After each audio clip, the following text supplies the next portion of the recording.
Entonces, les decía, como les decía al principio del curso, para la parte de la nota de los controles van a tener 4 notas, o sea, yo voy a hacer el promedio con las 3 mejores. Entonces, el control número 4, como siempre pasa, por supuesto, ustedes van a poder, entre comillas, elegir. Si ya tienen 3 notas que les gustan y están conformes, no van a hacer el control número 4, esto es claro, lo tengo claro.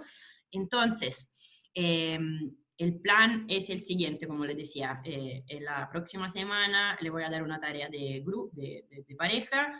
Después vamos a tener que organizar el control número 4, sabiendo que es básicamente no va a ser para todo el mundo. Entonces el control número 4, puesto que no es de todo el mundo, posiblemente creo que va a ser la misma modalidad, o sea, individual en Canvas. Esto significa que tengo que además calibrarlo bien, y quería saber entonces qué le pareció el número 3. Entiendo que fue largo. Ya me dijeron, pero quiero escuchar de ustedes. Sí, profe, a mí igual lo encontré largo y de hecho quería pedirle disculpas porque una pregunta me quedó súper mal redactada Más y no sé si la redacta. va a entender. Bueno, no importa, no importa. O sea, entonces el concepto es contenido ok, o sea, ninguna dificultad en el contenido, pero largo. Sí, ¿Cuánto Exactamente. más? ¿Mm? Sí, que la dificultad estaba bien la dificultad de las preguntas, según yo. No era algo que teníais que pensar mucho, pero Ujú. te demoráis mucho en desarrollarlo, como la pregunta que usted hizo, por ejemplo. Ok. ¿Y cuánto tiempo más piensan ustedes? O sea, bajo la hipótesis que fuera la misma pregunta, porque por supuesto el control se va a tener que ajustar, tengo que intentar de lograr calibrarlo bien. Misma pregunta, o sea, contenido ok, pero es largo. Entonces, o corto contenido o alargo el tiempo, pero entonces, para hacerlo simple, misma pregunta, ¿cuánto tiempo habrían necesitado más al ojo? Tampoco era tanto, yo creo que como unos 10 minutos, 15 sí, minutos como más, unos yo 10, creo que 20 minutos. alcanzaba. Ah, ok, entonces es Que yo por lo verdad. menos dejé para al final la pregunta del texto y fue lo peor que pude haber hecho. Ok, Eso, entonces no, me río porque o sea, no es que hay que reírse, por supuesto, pero me río por lo como lo dijiste. Ya, entonces, lo que yo le sí, no se puse, preocupe. sí, no, es que no, que quiero que se malentienda, porque esta cosa que uno no se ve en la cara, también se crean malentendidos, o sea, no era por... Así que, ok, entonces yo le puse que era una hora y media, pero es estrecho porque básicamente desde que uno ya abre, simplemente que lee las instrucciones, se pasan 5 minutos, entonces de verdad, efectivamente, con ya una hora, qué sé yo, 50 total, ustedes me dicen que habría sido bien. 20, 15, 20 minutos más estaba súper bien. O sea, si uno hubiese tenido 15, 20 minutos más, ¿le parece? O sea, era como, ok. Por lo que Sí, entiendo. profe. Ya, sí, ok, entonces lo voy a tener en consideración esto. No, porque esto o sea, yo voy a hacer una prueba como de tener un control más bien similar, tipo, qué sé yo, 4 preguntas, misma tipo de organización, etcétera, pero voy a poner 1 hora y 50 para el último, porque además el cuarto, como decía, entre comillas, un poco una especie de recuperativo, sobre todo lo va a hacer la persona que van a tener que mejorar o que fueron, que estuvieron absentes, o, perdón, sorry, yo no lo dije, o sea, las personas que estaban en el business camp, por supuesto, o sea, por eso, porque hay personas que están en el business camp, hay personas que están enfermas de vez en cuando, etcétera, o sea, por eso que hay un control extra y si es necesario vamos a hacer otro más, o sea, aquí no hay ningún, o sea, no es este el problema, podemos organizar todos los controles recuperativos que le gusta, el importante es que puedan hacerlo, o sea, entonces no se preocupen si faltaron a uno, y la persona que me pueden empezar allá, o sea, después que tengan la nota, me van a decir, mire, yo en realidad hasta con el control número 4 quedó mal, vamos a organizar, en este caso, organizo un control recuperativo extra para compensar. El plan, como les decía, entonces el siguiente, esta semana, relax. La próxima, el jueves les subo la tarea, o sea, un enunciado para que lo hagan en pareja, etcétera.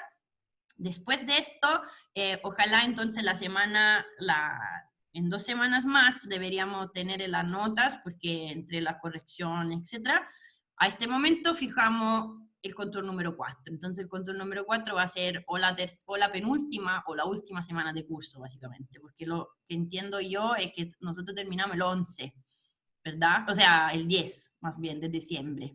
Entonces,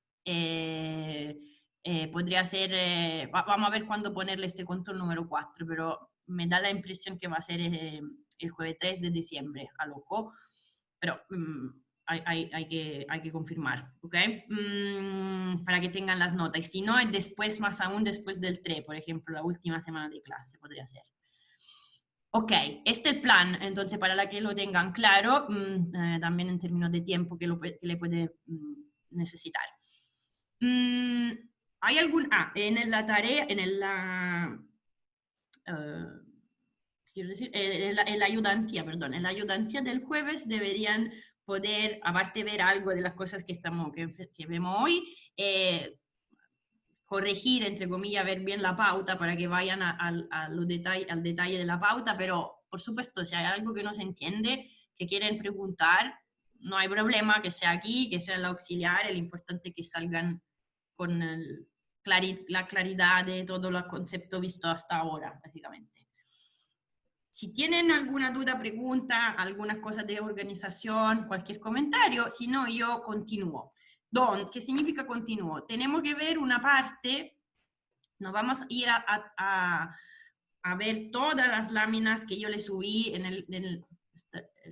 perdón, no vamos a ver todo lo que está en el grupo de lámina que se llama clase módulo 2, porque estamos atrasados, o sea, quiero ver otras cosas y entonces tengo que cortar alguna parte del contenido estándar, pero tenemos que terminar algo que me sirve, básicamente igual el plan. Hoy tenemos que ver lo que se llama la ley de Okun, y esto nos sirve para poder después, a partir del jueves, cuando le subo el video, hablar un poco más en los detalles de lo que es cómo el Banco Central hace política monetaria. Okay, entonces, algo ya hemos visto del Banco Central, pero tenemos que ir en los detalles, tenemos que hablar de reglas, de cómo se fija la regla de la tasa de interés, de esto cómo interactúa con lo que hemos visto antes, básicamente que sería la curva IS, si quieren, o la parte del modelo ISLM, y también la curva de Phillips, ¿ok? Entonces, la curva de Phillips no hay que olvidarla, para nada. Y, ok, esto es el plan, básicamente, empezar a hablar de política monetaria. Lo que nos va a tomar, yo creo, unas 3 clases, por lo menos. Si no 4, no 3. ¿Ok? ¿Alguna duda, pregunta o puedo ir? ¿O puedo empezar? Nos vemos a las 8, perdón, a las 8, a las 6 hoy, ¿verdad? ¿Se acuerdan? Ahí está la actividad, hay la charla del ciclo de charla de mujeres en la economía, entonces ojalá que se hayan inscrito y que puedan participar, que va a ser más una conversa, más aún que lo de la otra vez, ¿ok? Entonces, si necesitan el link, me dicen y se lo mando, y si no, espero que se inscribieron, porque creo que va a ser muy, además que interesante, muy útil para ver de cómo aprendemos y la creencia implícita, ¿ok? Entonces, esto era pequeño momento más publicidad. Empiezo con el contenido. ¿Alguna duda, pregunta, algo que quieran decir? No. Ok. Retomo, entonces. ¿Dónde hemos llegado? Básicamente, lo que tienen que tener siempre, decimos, no olvidarse, es lo que hemos visto entonces de curva de Phillips.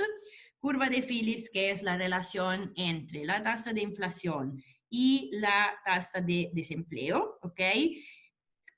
Curva de Phillips que podemos escribir de manera indiferente o de esta forma o de la forma en la cual se ve de manera explícita la tasa de desempleo natural, ¿ok? Esto, por supuesto, que todas estas expresiones vienen de haber hecho una hipótesis, ¿ok? Entonces, la hipótesis que hemos hecho es que en la curva de fijación de salario, f de UZ tenía esta forma, 1 menos alfa UT más Z, ¿ok? Entonces, bajo esta hipótesis, que no vamos a cambiar, tienen la curva de Phillips que quieren escribir en la versión número 1, en la versión número 2. Y si básicamente yo tengo la hipótesis extra que pi esperado es adaptivo en el sentido que se forma la expectativa mirando al pasado, esto nos da, decimos, una interpretación bastante directa de la tasa de desempleo natural, ¿verdad? Porque de esta expresión de la curva de Phillips, yo interpreto la tasa de desempleo natural como de la siguiente manera. Si la tasa de desempleo efectiva es igual a la natural, entonces la tasa de inflación no cambia del T-1 a T, o sea, del trimestre, del segundo al tercer trimestre, por ejemplo, del 2020, la inflación no cambia. Esto me dice que indirectamente, básicamente, me da una información sobre el hecho que la tasa de desempleo que yo mido es igual a la natural. O sea, lo que quiero que tengan claro, porque ahora vamos a ver de nuevo un concepto similar, es que esto UN no es algo que yo fácilmente pueda mirar en los datos. O sea, me dicen cuánto va el UN. UN yo lo tengo que ir a medir de manera indirecta, o lo tengo que ir a estimar en los datos. Entonces, una interpretación de esta versión me dice que UN es, ¿se acuerdan? Lo que hemos definido como NAIRU, o sea, la tasa de desempleo que no le hace acelerar la inflación, non-accelerating inflation rate of unemployment, ¿ok? NAIRU. De esta expresión me sale esta interpretación de UN. ¿Por qué? Porque UN no es algo que yo, repito, pueda medir directamente en los datos, o sea, si yo miro esta expresión, entonces damos el número para hablar, ¿ok? Esta es la 1, esta es la 2, esta es la expresión número 3, ¿ok? De la expresión número 1, entonces, ¿leen? ¿Alcanzan a leer si yo escribo aquí? Aquí abajo. Sí, profe. Súper, gracias. Desde la 1, yo diría que la definición de UN es cuando estoy en el mediano plazo, o sea, cuando la inflación es igual a la inflación esperada. Entonces, en este caso, UN es M más Z dividido alfa. Pero una vez más, ¿qué utilidad me da esta expresión? Básicamente ninguna, porque ¿qué significa? ¿Cómo mido M? ¿Cómo mido Z? ¿Cómo mido, o sea, alfa? Tengo que ir de manera indirecta a medir UN y básicamente una de las maneras más comunes es esto. Considerar esta definición, entonces esta interpretación. ¿Ok? Hasta aquí estamos bien, o sea, son las cosas entre comillas un poco viejas. Ahora, tengan en mente esto porque nos sirve para hacer un pasito extra. ¿Cuál pasito es? Esto. Tenemos que hablar de ver quién es esta ley de Ogun, ¿ok?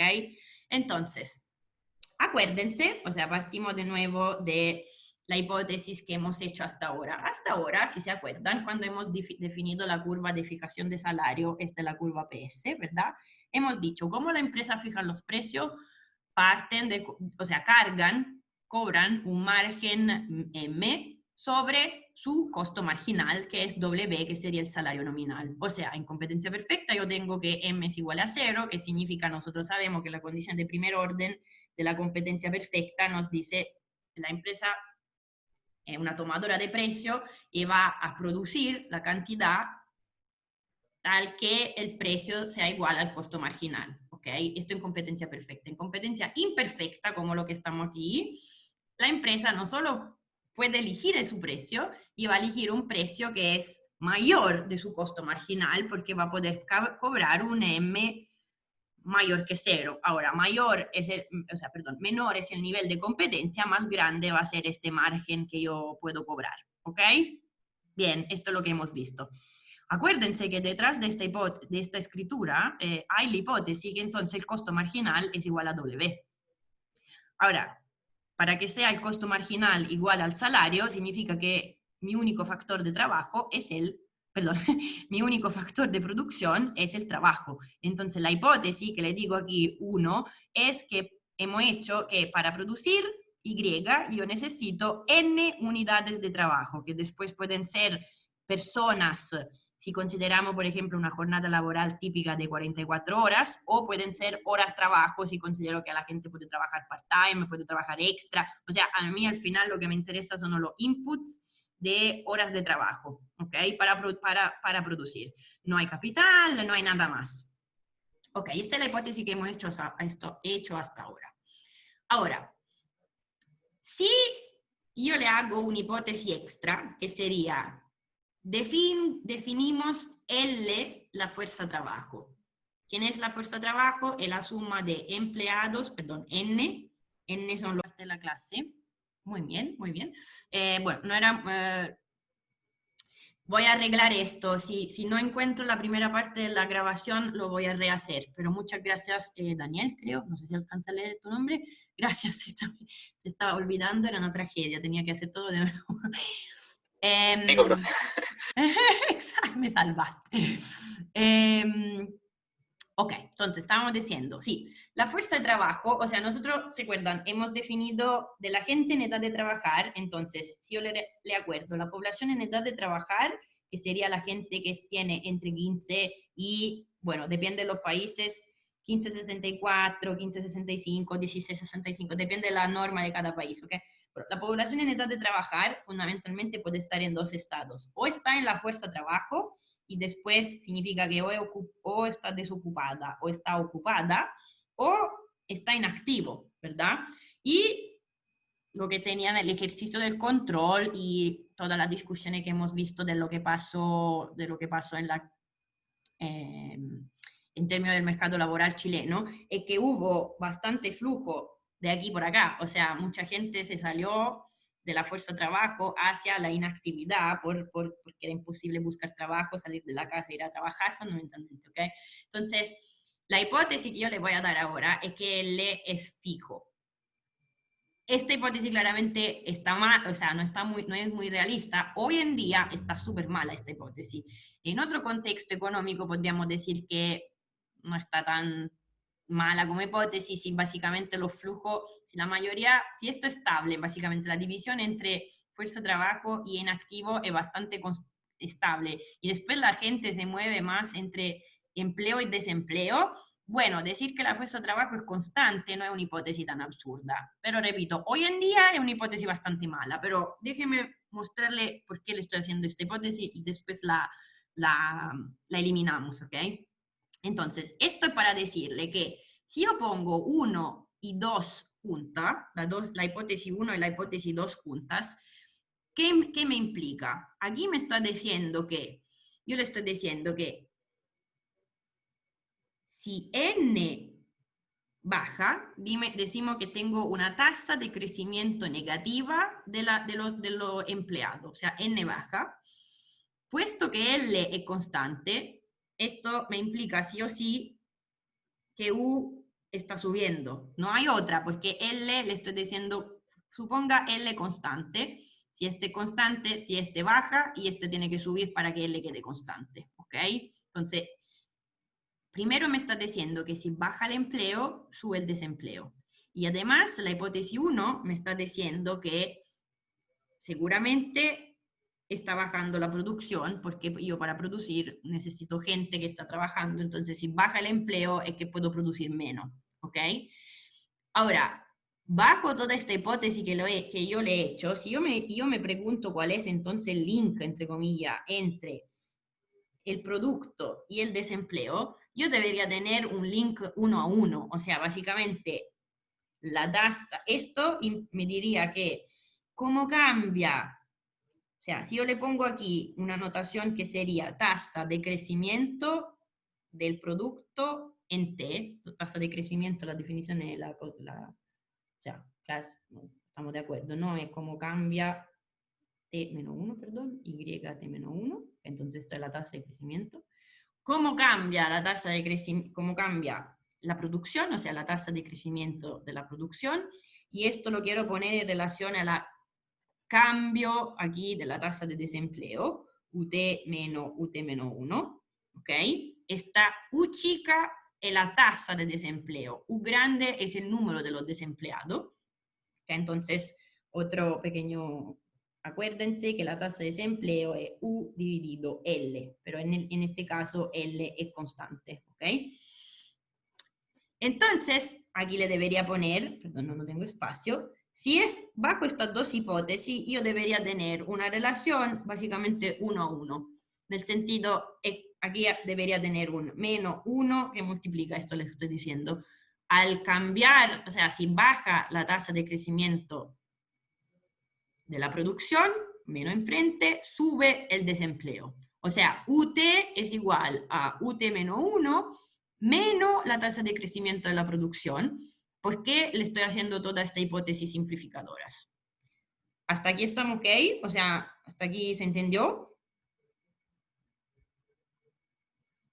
Esto lo estoy diciendo, bajo la hipótesis 1 y bajo la hipótesis 2, básicamente yo debería tener una relación directa, 1 a 1, sube la producción, o sea, si tengo una tasa de crecimiento positiva de la producción, si esto G de YT es positivo, menos enfrente, significa que la tasa de desempleo mañana va a ser más baja de la de hoy, por ejemplo. O sea, si parto, perdón, de la de ayer, ¿ok? Esto es hoy, T es hoy y esto es ayer. Esto me daría esta relación, ¿ok? ¿Estamos bien? Una manito por arriba o un ok me está suficiente. ¿Dónde está el participante? Aquí. Creo que si no, no veo la manito por arriba. ¿Se entiende? Este primer link, ¿se entiende? O sea, debería ser bastante intuitivo. Si sube N, sube Y, o sea, si tengo una tasa de crecimiento positiva del empleo, tengo una tasa de crecimiento positiva igual de la producción, y además entre empleo y desempleo la relación es 1 a 1 porque L aquí es constante. Cosa que viene de esta dosis de la hipótesis. No estoy diciendo que es así, estoy diciendo bajo esta hipótesis. ¿Ok? Yo esto, lo que puedo ir a hacer es ver si es correcto o no en los datos. Me voy a buscar los datos de la tasa de crecimiento de la producción en los varios años o trimestres, año en este caso, y voy a ver cómo la otra...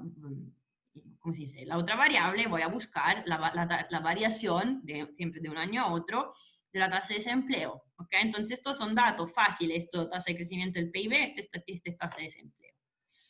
Miren lo que nos dicen los datos para Estados Unidos en los últimos 50 años. ¿Qué ven escrito? ¿Qué ven en este gráfico aquí?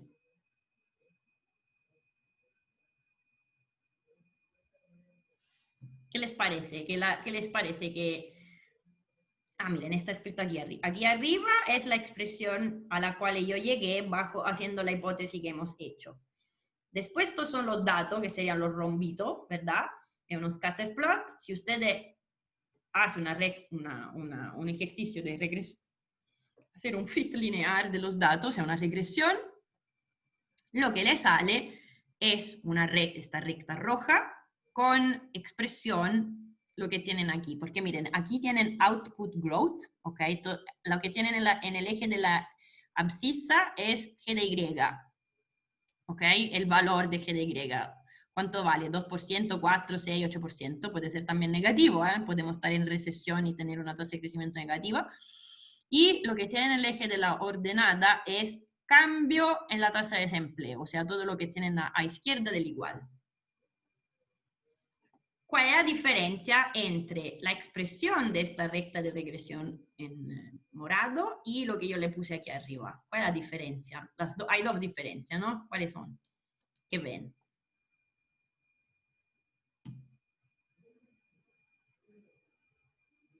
¿Puedes repetir la pregunta, profe? Sí. Estoy un poco confundido. Perdón, ok, repito.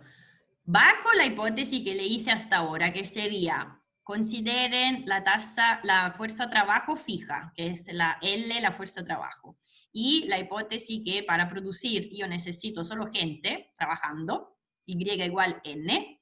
Si yo uso esta hipótesis y quiero deducir la relación entre Y, o más bien dicho, la tasa de crecimiento de Y, y la tasa y la variación del desempleo, ¿ok? Yo llegaría a tener una relación básicamente 1 a 1, o sea, como cambia el desempleo es igual a menos la tasa de crecimiento del producto, porque básicamente aquí le estoy diciendo, si N sube, puesto que L es fijo, U baja, ¿ok?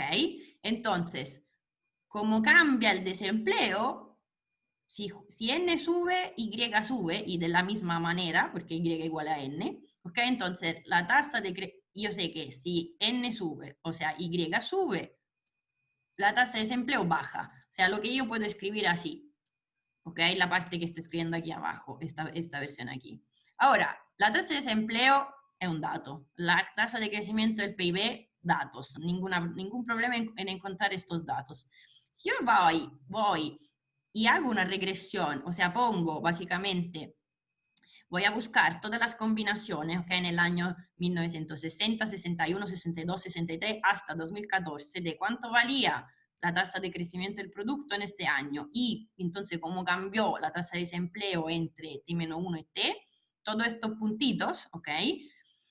Si yo voy a ver que si hay una relación entre G de Y y el cambio de U, usando los datos, me sale una relación que efectivamente es una relación negativa, entonces por lo menos estoy bien en esto, pero es un poco diferente de lo que yo le propongo aquí arriba. Porque miren, aquí le dice la tasa de desempleo, ¿cómo cambia?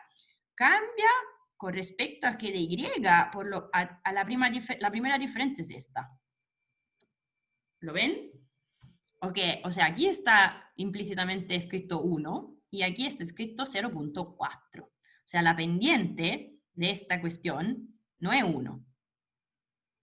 Aparte que es negativa, perdón. No es menos 1, es menos 0.4. ¿Ok? ¿La ven esta es la primera diferencia? Sí, profe, sí será eso. Perfecto. Y la otra es que en realidad al estimar esta recta, me voy a encontrar con una intercepta que vale más, o sea, este punto aquí, que me dice cuando G de Y igual a 0, yo tengo menos 0.4 por 0.03, que sería este punto aquí, como el intercepta de el 0 está aquí, este punto, ¿ok? Entonces, básicamente, esta es la que yo estimo de los datos. La diferencia con respecto a lo que yo le dije arriba es 1, que la pendiente aquí no es 1, no es menos 1, sino que es 4, menos 0,4, y después, que en realidad yo puedo escribir esta relación diciendo que, ¿cómo lo empiezo a interpretar aquí económicamente? Aquí me dice que si la tasa de crecimiento es positiva, cualquier sea el valor, el desempleo baja con respecto a lo del periodo anterior. ¿Ok? Entonces aquí hay un menos, me dice UT es igual a UT menos 1 menos G de Y. O sea, cualquier sea G de Y, cualquier sea la tasa de crecimiento del producto, desde que está positiva, yo sé que el desempleo va a ser más bajo que ayer. ¿Se entiende la interpretación de esta primera parte, de esta primera escritura aquí arriba? Esto me dice, lo único que necesito yo para que el desempleo baje de un periodo a otro es que la tasa de crecimiento del producto sea positiva. ¿Ok? Nada más que esto, G de Y. Lo que me dice esta cosa aquí abajo es bastante diferente. Me dice, para que el desempleo sea menor con respecto a lo de ayer, ¿ok? Entonces UT es igual a UT menos 1 menos 0.4, que pero multiplica G de Y menos algo. O sea, aquí yo le estoy diciendo, si la tasa de crecimiento del PIB en Estados Unidos no es por lo menos 3%, ¿ok? Si aquí yo tengo algo que es positivo, pero que no es 3%, por ejemplo, 2% menos 3% le da un valor negativo, o al menos me está diciendo que la tasa de desempleo sube. ¿Se ve la diferencia entre la expresión aquí abajo, perdón, aquí abajo y esta aquí arriba? Creo que sí, profe.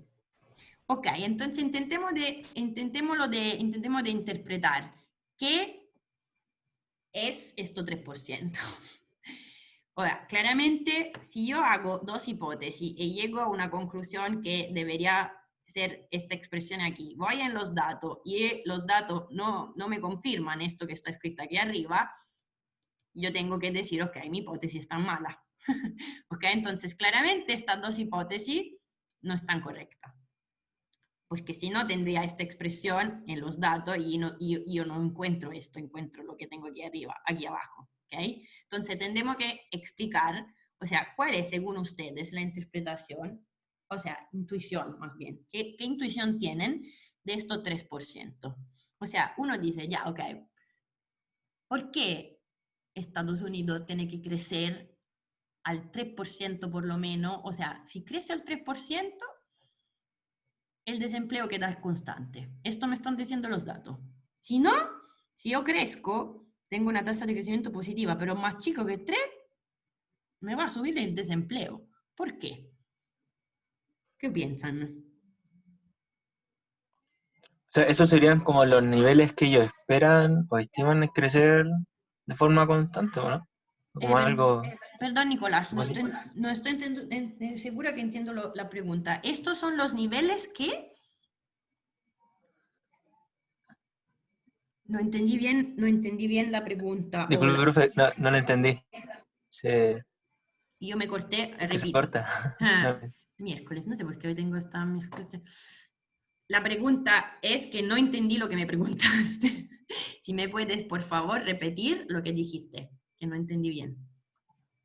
Ah, no, o sea, es que ese 3% lo veo como que Estados Unidos, esa es como una tasa fija que ellos tienen como de nivel de crecimiento, que mediante como, si es que bajan de eso, como usted bien dice, la tasa de desempleo estaría disminuyendo, ¿cierto? Sí, al revés, ojo. Si ellos crecen, si por ejemplo yo te digo, mira, la tasa de crecimiento del PIB en Estados Unidos en el 2020 va a ser de 1%, o sea, decimos que se recuperan de manera de locura, pero decimos 1%, ¿ok? Entonces, si yo te digo que el 2020 crecen al 1%, tú dices, ok, entonces yo sé que, no sé, en 2019 tenían un desempleo del 5%, yo sé que en 2020 van a tener un desempleo más alto, porque el desempleo del 2020 va a ser el 5% menos 0.4 que multiplica algo que aquí dentro es negativo. ¿Ok? Entonces, G de YT vale, ¿cuánto hemos dicho? 1%.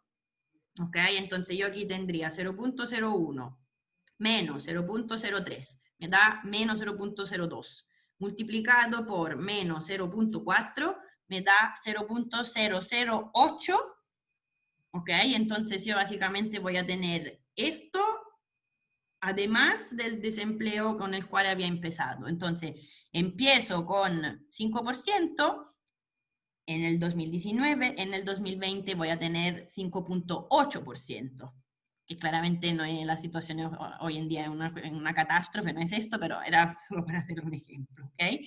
Entonces el problema es, ¿cómo interpreto yo? O sea, uno diría, pero si uno crece, que crece positivo, o sea, tener una tasa de crecimiento positiva es algo bueno. Estamos de acuerdo, es algo bueno, vamos a ver también en los detalles qué significa esto al final del curso. Pero la pregunta es, ¿por qué hay un mínimo? Básicamente hay un piso. Si yo no crezco por lo menos 3%, el desempleo igual sube. No sé, o sea, no estoy segura que sea tan intuitivo, por eso yo le pregunto si tienen alguna idea de qué puede estar aquí dentro, esto 3%.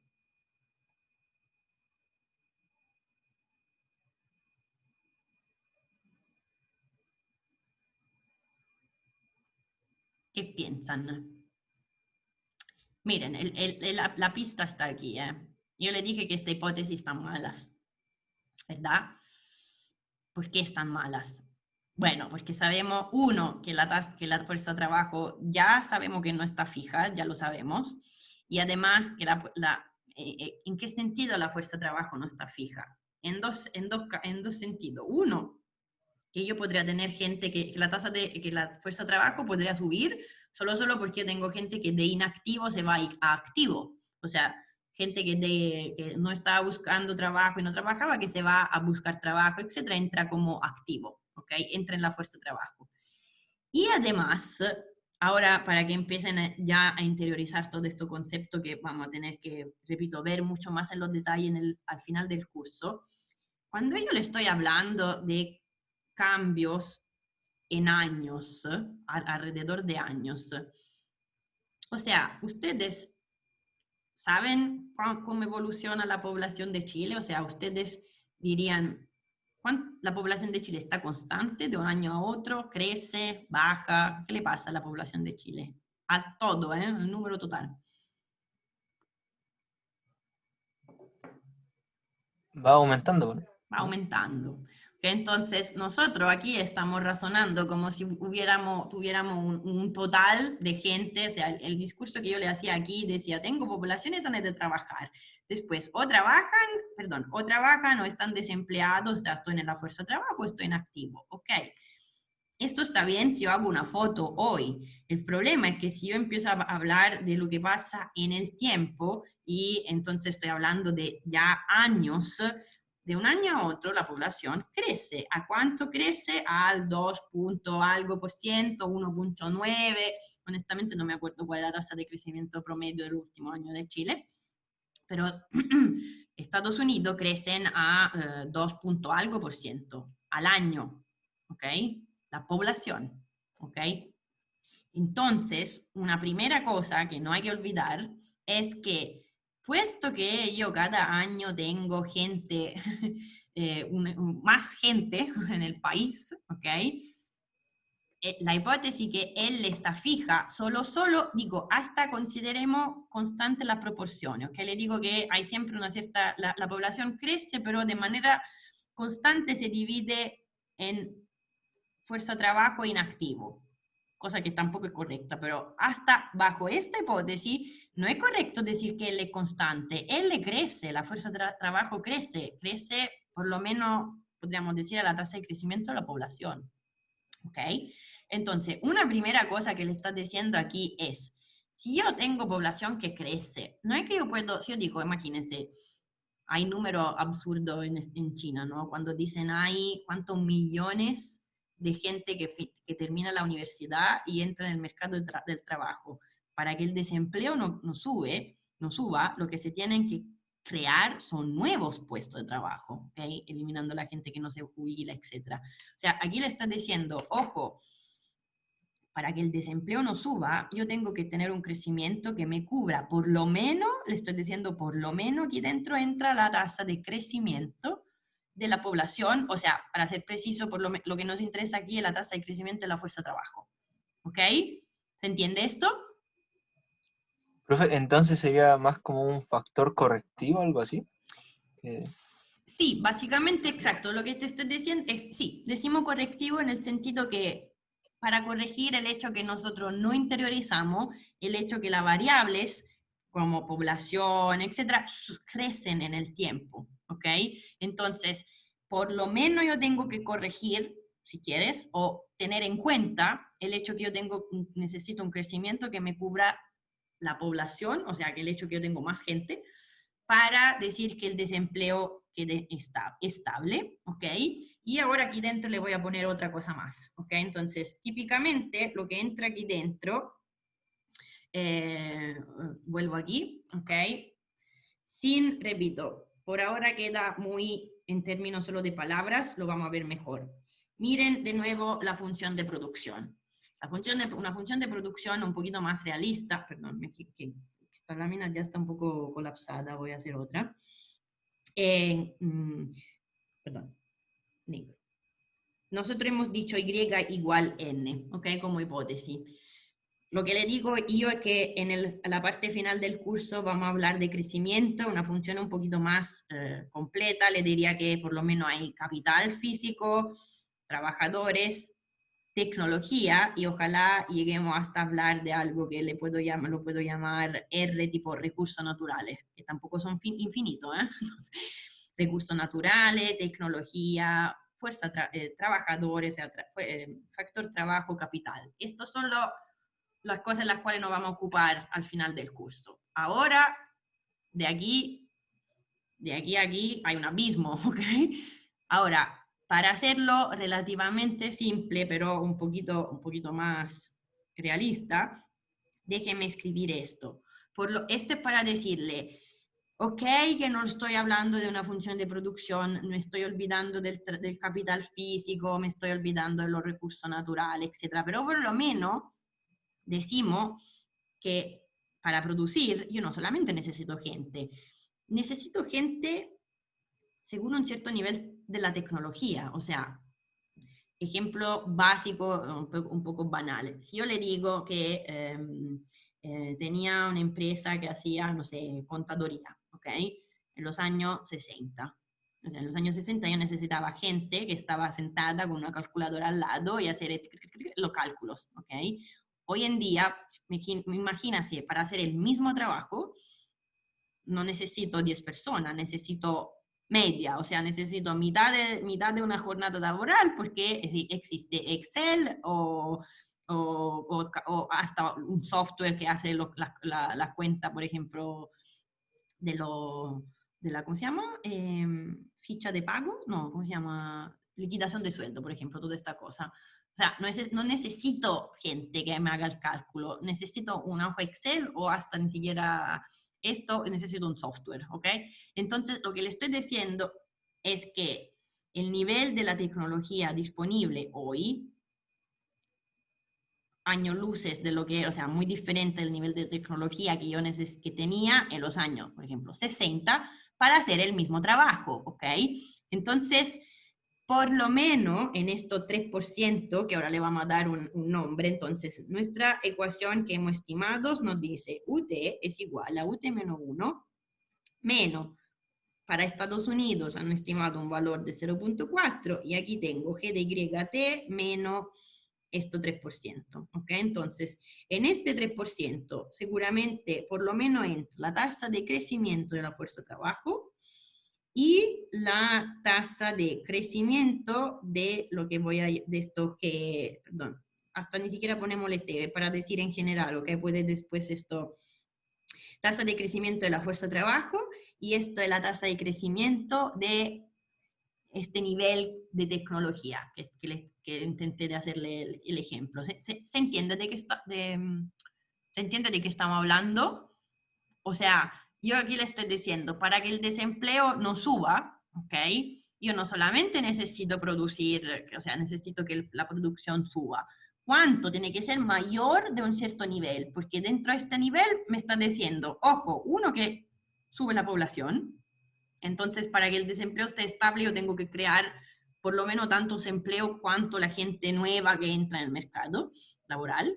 Y dos, ojo que para hacer un mismo trabajo, posiblemente necesito menos gente por el progreso tecnológico, entonces no solamente tengo que crear los trabajos nuevos, también en otro, por ejemplo, sectores, rubros, se va, ok, entonces necesitamos menos contadores, pero más desarrolladores de software, qué sé yo. ¿Se entiende? Que está detrás este 3%, 3% para Estados Unidos, ok. Ahora le vamos a dar un nombre. Esto 3% lo vamos a llamar tasa de crecimiento natural y lo llamo G barra. Y el natural le debería ser un poco, o sea, escribimoslo así, perdón, un link entre la tasa de desempleo natural y esta tasa G de Y barra. O sea, hasta ahora esta interpretación, ¿se entiende? O sea, lo que me interesa, esta parte de lo que está dentro el 3% para Estados Unidos, ¿se entiende? ¿Le hace sentido? ¿Les hace sentido?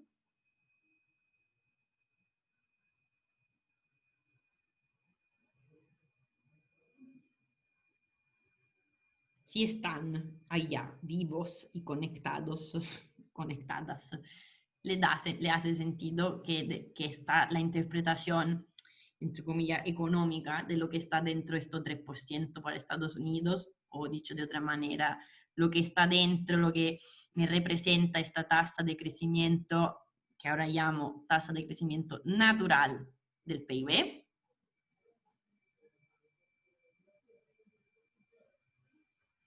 le reescribo aquí abajo la expresión de la curva de Phillips para que se den cuenta que es bastante, hay un paralelo bastante explícito, ¿se ve? O sea, la tasa de desempleo natural la hemos interpretado como la tasa de desempleo, si UT es igual a UN, la inflación no cambia. Y aquí le estoy diciendo, si G de Y, si la tasa de crecimiento del PIB es igual a esta cosa que es una tasa de crecimiento natural, el desempleo no cambia. ¿Cómo le parece? ¿Qué le parece? O sea, ¿se ve el paralelo? ¿Se ve la...? Sí, ¿Sí? ahí se entiende mucho mejor. Perfecto. Y la interpretación económica, no le estoy diciendo que hay solo esto, ¿ok? Pero el grueso, o sea, después le voy a mostrar un gráfico, repito, cuando vamos a ver las cosas de crecimiento, le voy a mostrar mejor esto, gráfico y cómo se estiman, etcétera, pero no le estoy diciendo que es solo esto, pero la mayor parte de lo que está dentro este G de Y barra es básicamente crecimiento de la población y crecimiento de progreso, de lo que llamamos progreso tecnológico. ¿Ok? No, al 99% estos dos cofactores le explican G de Y barra.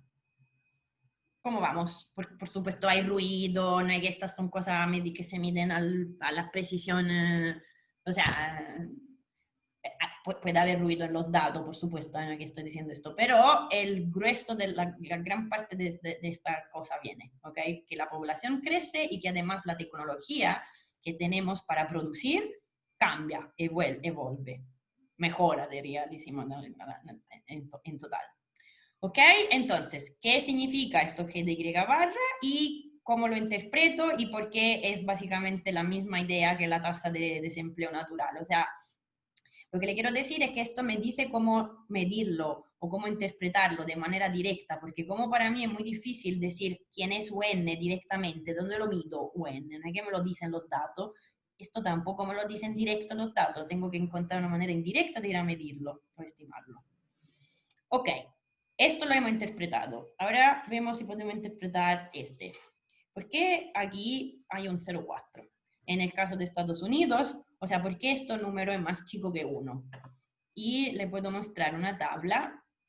Entonces, aquí en la lámina, más allá, hay una tabla. ¿Dónde está? Esta, no sé si alcanzan a ver. Voy a poner un poquito más grande. Esto le muestra cómo se puede, los resultados de algunas estimaciones de esta ley de Okun, ¿ok? Para diferentes países. Ahora, hay diferentes maneras de estimarlos. Esto está usando datos trimestrales, estos son datos anuales, son relativamente más recientes, ok, del 80. Y hay, en términos econométricos, pueden haber diferencias, entonces miremos, o sea, concentrémonos sobre la parte que es la más cercana a lo que hemos escrito nosotros, ok, esta expresión aquí, anual, y estiman el beta. Está significativo en todos los países, ok, tiene 2 estrellitas. Miren estos valores. Ninguno llega a ser 1. Este beta es siempre más, en valor absoluto, es siempre más chico que 1.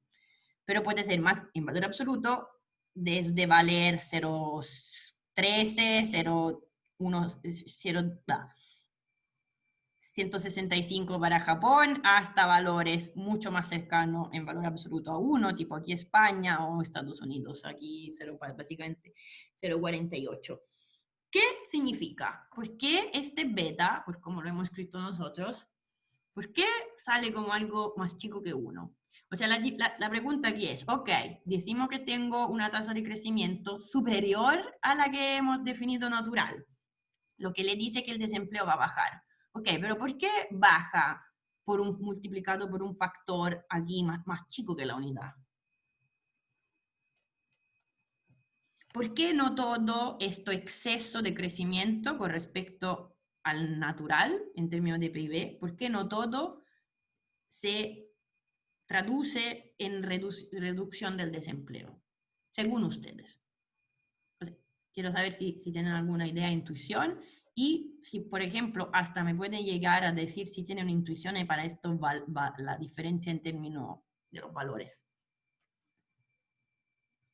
O sea, aquí no hay malo o bueno, me interesa que podamos como razonar juntos, que me dicen lo que piensan, qué tipo de conocimiento tienen y quizá les decía en la sección anterior, yo sé que ustedes tienen curso tipo cultura, tipo negocio, cultura para hacer negocio con países de Asia, algo así, no me acuerdo nunca el título. Así que capaz que ustedes saben mucho más que yo. Entonces, por eso le pregunto. No sean tímidas y tímidos.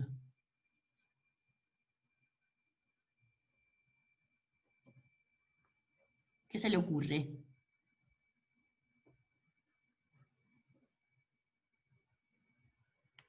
No me digan que voy a tener que llamar a alguien, porque si no aquí yo me siento un poco sola. Profe, ¿puede repetir la pregunta, por favor? Sí. La pregunta es, ¿le parece que qué sentido tiene, según ustedes, que aquí este coeficiente beta, cuando yo lo voy a estimar, o sea, otros autores van a estimar este beta, le sale 1, el beta le sale siempre como algo significativo, que entonces estimar hacer esta regresión tiene sentido. Estos valores beta, esto es el beta, ¿verdad? En valor absoluto, o sea, tiene el menos enfrente, siempre algo negativo, ok, muy bien. Ojo que ellos estiman esta ecuación, ok, estiman beta, o sea que aquí el beta con el menos enfrente, ok, entonces lo que estoy representando es esto. Entonces, la pregunta es, ¿le parece extraño o le parece normal que yo aquí le digo, ok, tengo una tasa de crecimiento superior a la natural, ok, por ejemplo, aquí tengo una tasa de crecimiento superior a esta natural, que me da, por ejemplo, 1 punto de porcentaje. Pero la tasa de desempleo no baja de 1 punto de porcentaje, baja de, por ejemplo, en Estados Unidos, 0.48, o sea, la mitad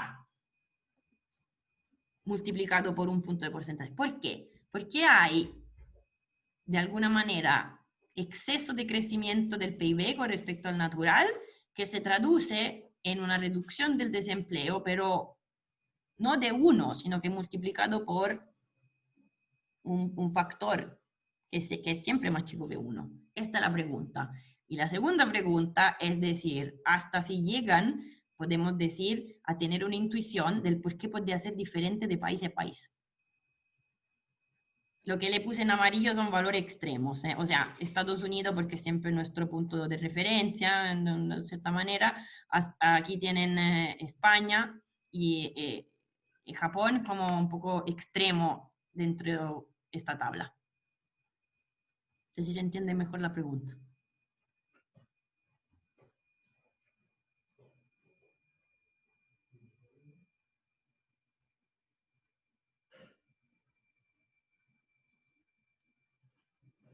Pruebo a formularla de nuevo.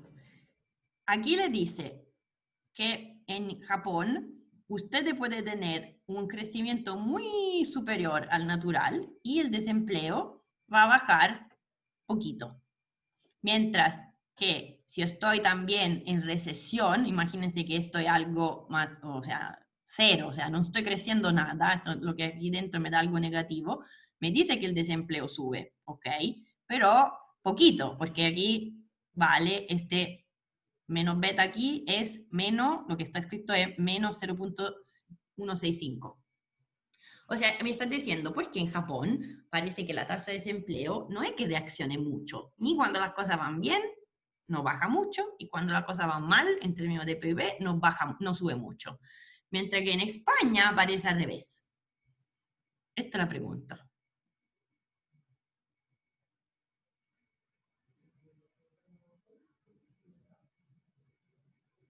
¿Alguien tiene algún conocido en España o en Japón?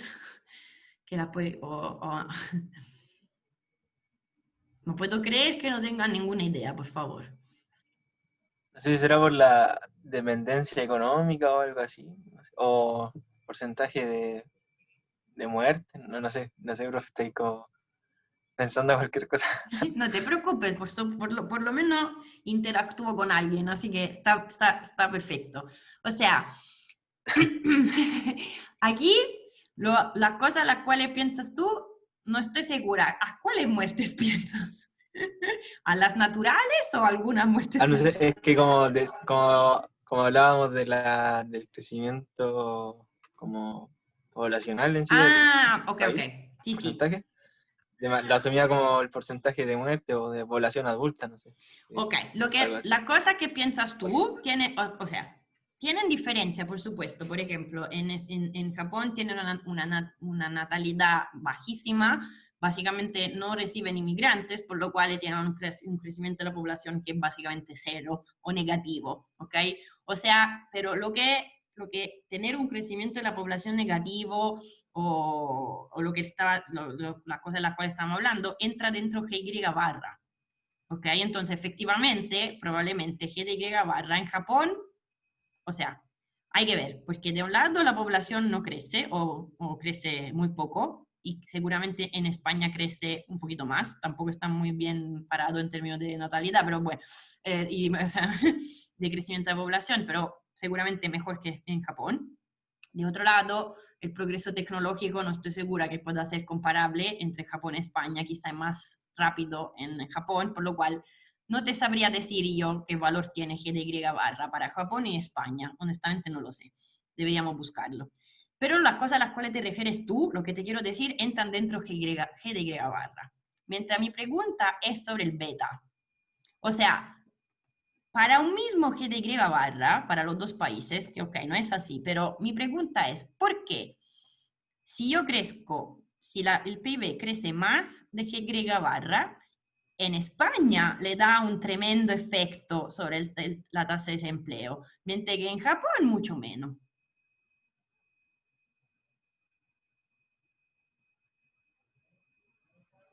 No sé si hay alguna otra idea.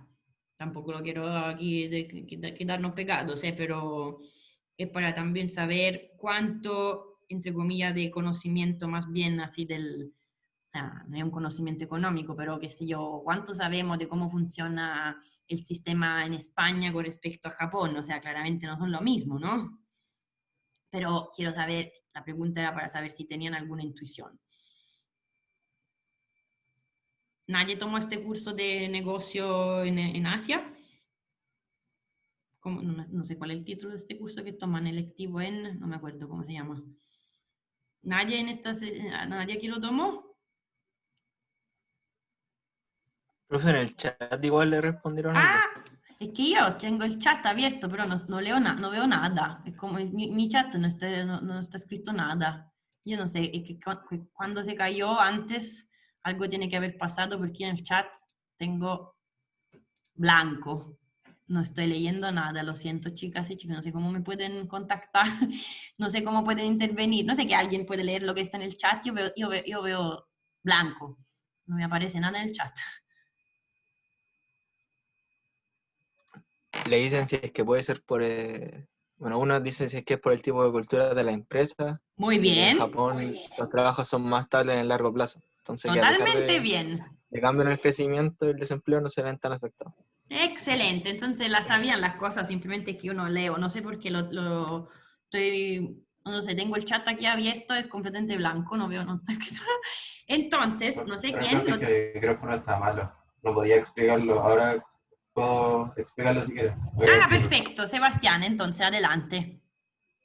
Lo que pasa es que en la cultura japonesa, que yo tomé SSG, se solía explicar que los trabajadores, por ejemplo, entran en una empresa y se mantienen durante mucho tiempo dentro de la misma. No hay mucha rotación entre los empleados. Entonces, yo pensaba que si, a pesar de los crecimientos, dada la cultura que se tiene en las organizaciones, no va a afectar tanto la tasa de desempleo como podría ser en otros países con una cultura distinta. Totalmente correcto, o sea, yo no habría podido decirlo mejor que esto, entonces la respuesta, o sea, la interpretación de perdón, de Sebastián, qué cosa, totalmente correcta, o sea, todo esto, beta, porque beta vale 0,17, 80, lo que es básicamente todo lo que es como una especie de mega resumen de cómo funciona básicamente el mercado del trabajo, pero más aún que esto, que entonces, lo que dice Sebastián, la rotación en Japón es muy baja. Hay una cultura del trabajo por lo cual, de un lado, la empresa pide, o sea, pide al trabajador que ponga hartas horas, la gente pide muchas pocas vacaciones, de hecho creo que tienen un problema de gente que no se toma vacaciones, o sea, llegan a tener una palabra para decir muerte de exceso de trabajo, por eso yo antes pensaba a qué muertes se referían, que es una cuestión absurda, pero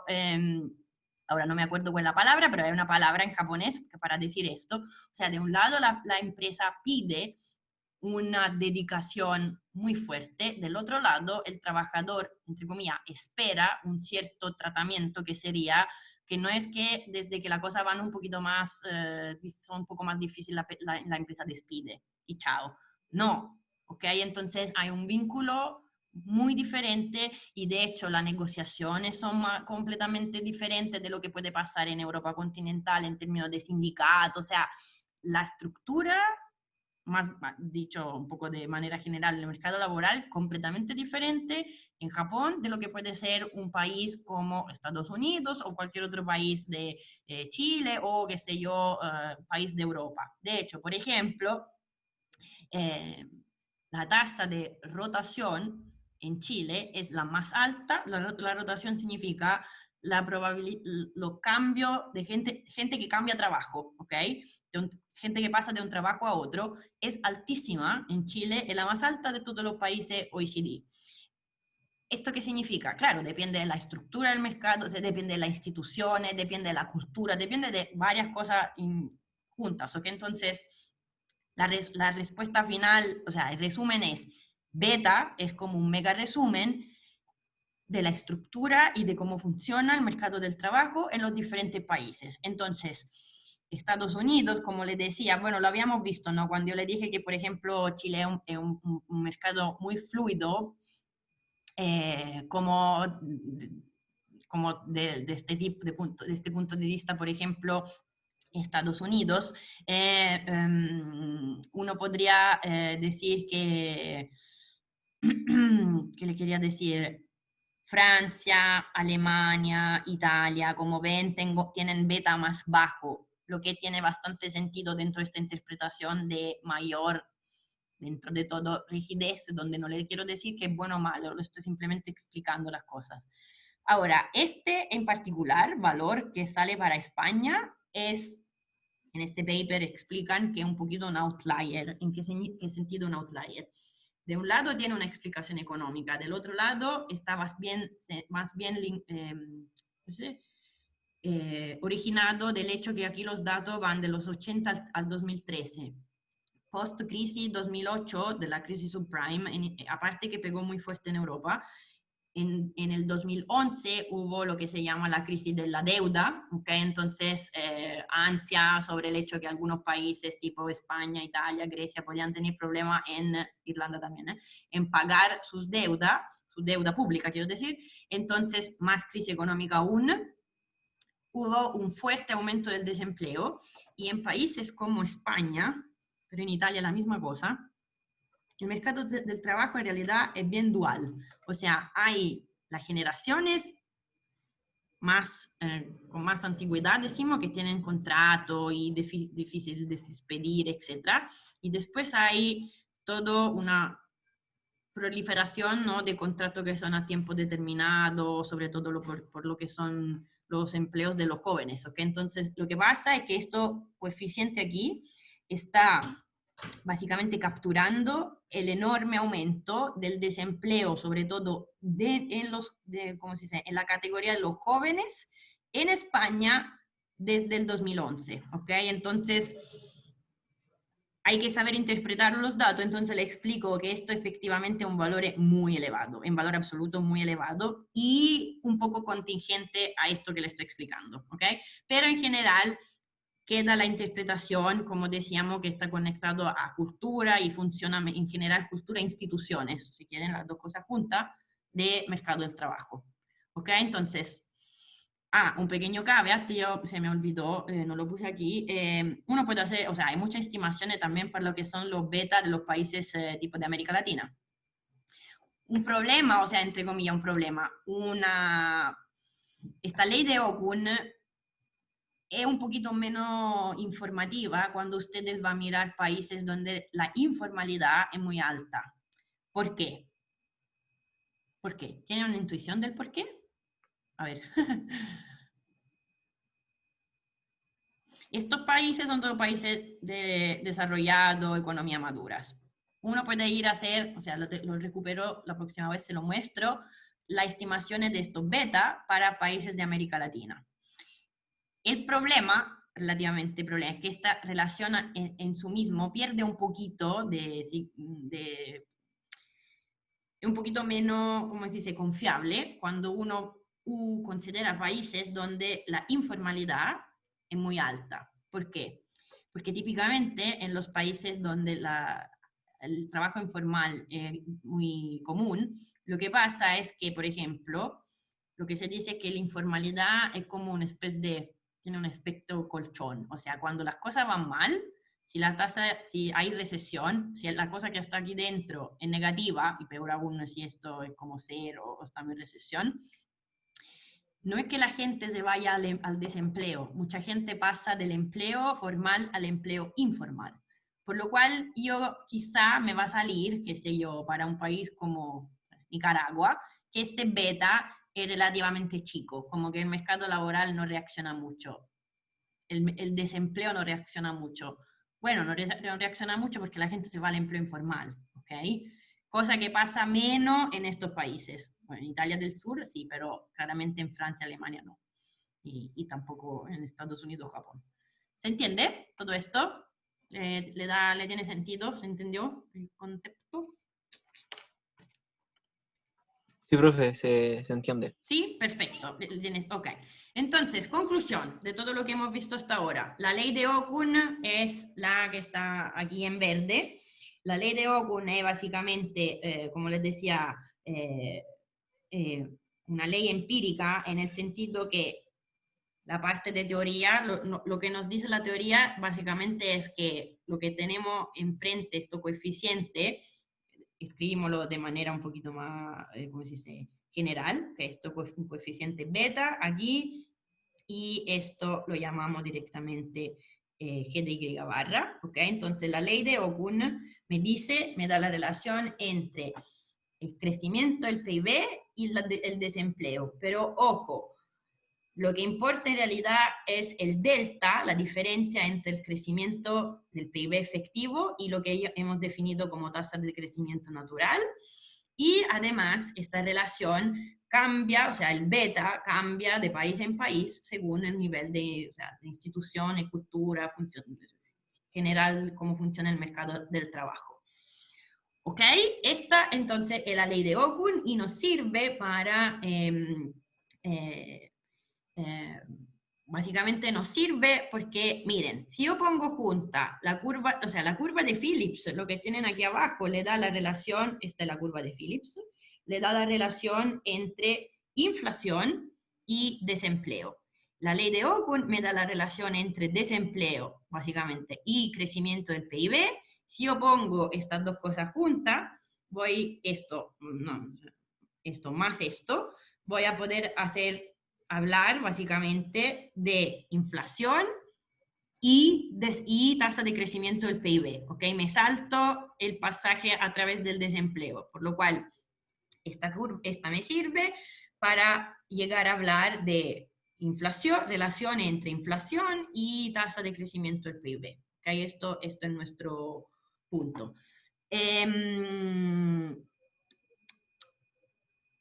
Yo paro aquí, porque miren, como le explicaba, en las láminas tenemos este grupo de láminas que yo le tenía preparado, no lo vamos a poder ver todo porque porque tengo que recortar, ¿ok? Entonces, de este grupo de láminas, aquí paramos, en la parte, todo esto no importa, en la parte que hemos visto básicamente pura de ley de Okun.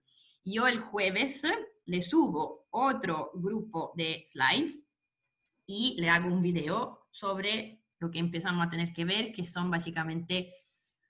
básicamente la política monetaria, pero un poquito más en los detalles. O sea, yo sé que ya hemos hablado de demanda de moneda, de curva LM, de base monetaria, oferta monetaria, esto lo voy a hacer un pequeño resumen, pero le voy a tener que pedir de ir un poquito más allá, porque en realidad ustedes, o sea, creo que ya un poco hemos empezado a ver, los bancos centrales no manejan no manejan directamente el agregado monetario. La política monetaria del banco, como la hace, comunica lo que pasa con la tasa de interés de política monetaria. Entonces tenemos que llegar a poner en relación la política monetaria que se hace con la tasa de interés con todas las cuestiones que hemos dicho hasta ahora. ¿Ok? Entonces, sobre estos grupos de lámina nuevo que le voy a subir, va a ser el video del jueves, ¿ok? Y para que también sepan, en esta primera van a tener la referencia, vamos a tener que cambiar libro, vamos a tener que usar el de Gregorio, ¿ok? Pero yo aquí paro, porque esta parte la empiezo a ver directamente en el video, inútil que además siempre le robo minutos, así que hoy puedo devolverle 5 minutos. En el conteo de los minutos, si existe, me siento menos en culpa si le doy 5 hoy. ¿Ok? ¿Cómo vamos? ¿Está más o menos todo claro? Silencio creo que significa sí, o sea, deduzco. Sí, profe, está... Porque no leo chat, no sé qué pasa, entonces estoy aquí en la oscuridad, si no me hablan no entiendo, no sé nada. Así que nada, esto, espero que nos podamos ver más tarde, a las 6, ¿verdad? No sé si se inscribieron a la charla para hablar de de cómo se aprende y la creencia implícita que tenemos en la cabeza y el impacto que hace esto en general en el aprendizaje, en particular ahora, esto, básicamente nosotros estudiamos economía, entonces esto, o sea, estamos en una facultad de economía, ¿ok? Entonces, si se inscribieron bien, si no, me dicen y yo le envío el link para que nos veamos más tarde a las 6, ojalá. Profe, Sí. Yo le quería hacer una pregunta respecto al control pasado. Sí, tú estás en el Business Camp, ¿verdad?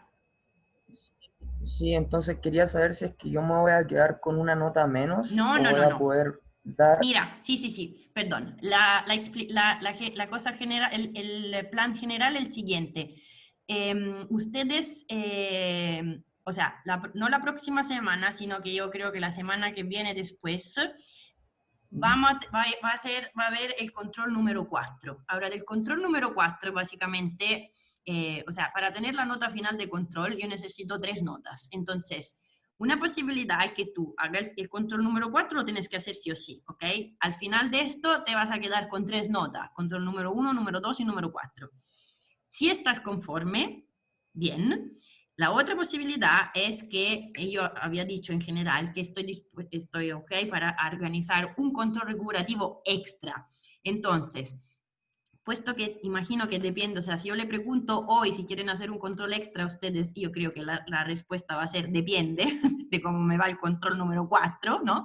Entonces, no te va a quedar con una nota menos, o sea, seguramente vas a tener 3 notas porque hay el control número 4. Y si quieres una nota extra, como puedes hacer si tú y otra persona, organizamos un control recuperativo, pero lo voy a organizar según lo que ustedes me piden.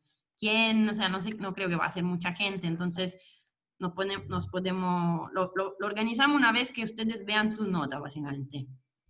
¿Ok? Entonces no se preocupen para esto. Ok, muchas gracias. Perfecto. ¿Ok? ¿Estamos de acuerdo? Ya. Entonces cierro. Cuídense mucho. Ojalá nos vemos más tarde. Sí, profe, esté bien. Chao. Profe, Chao, que estén bien. Chao, profe. Chao. Profe, ¿para Sí. cuándo estaría la nota más o menos? Mire, el objetivo son siempre 2 semanas. La última vez Alejandro estaba un poquito colapsado y fueron más, pero decimos 2 semanas. Entonces, claro, 2 semanas después del control. La próxima sería el próximo jueves. O sea, no pasado mañana, Muchas lo que viene gracias. después. Chao. Chao, gracias. Chao, chao.